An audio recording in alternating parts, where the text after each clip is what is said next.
Au moins 72 corps sans vie ont été retrouvés au bord de la rivière Rusizi.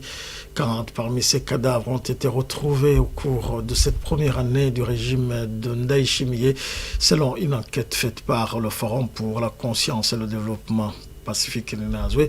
Président du FOCODE indique aussi que certaines de ces personnes tuées et jetées au bord de la rivière avaient d'abord été arrêtées par les forces de l'ordre. Suivez.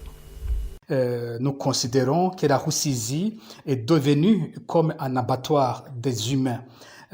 Ici, nous avons pu consulter plus de 26 articles de presse qui évoquent au moins 72 corps découverts au bord de la Rusizi en l'espace de 2 ans, entre juin 2019 et juin 2021. Et sur les 72 corps qui ont été trouvés, 40 ont été découverts sous le régime du président Évariste Ndayishimiye, un signe que la situation des droits de l'homme n'a pas évolué avec le régime Ndayishimiye, et plutôt que même les chiffres des violations des droits de l'homme et des personnes tuées continuent à augmenter, tandis que le comportement du régime est le même que celui du régime Nkurunziza. Les cadavres découverts à la Rusizi sont rapidement enterrés sur ordre des responsables administratifs et sans aucune identification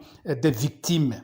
Notre déclaration rappelle également des cas de disparition forcée, des personnes arrêtées par des agents des services de l'État, soit qu'il s'agissait des personnes accusées d'avoir aidé les gens à traverser la Rusizi, soit qu'il s'agissait de personnes qui venaient de traverser la Rusizi. Ici, nous avons donné 7 noms. Il s'agit d'Isaïe Ndayahundwa et de cette Gabriel Boutoyi qui ont été arrêtés en commune de Buganda en janvier 2020.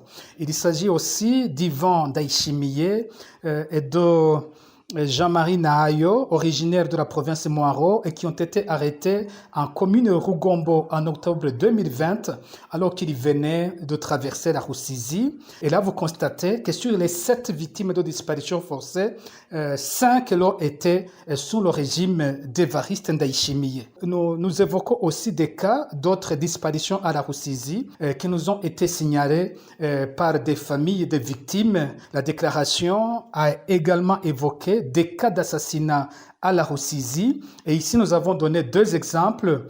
Celui du pasteur béninois Frank Yandoka, dont le corps a été découvert à la Rusizi en commune Buganda en avril dernier, et celui du Congolais Munyamurenge Onesphore Luhindia, dont le corps a été découvert à la Rusizi en commune de Rugombo en mai 2021. Enfin, en terminant, la déclaration appelle au renouvellement du mandat de la commission d'enquête de l'ONU sur le Burundi, étant donné qu'au Burundi, nous n'avons toujours pas d'un mécanisme indépendant de documentation des violations des droits de l'homme.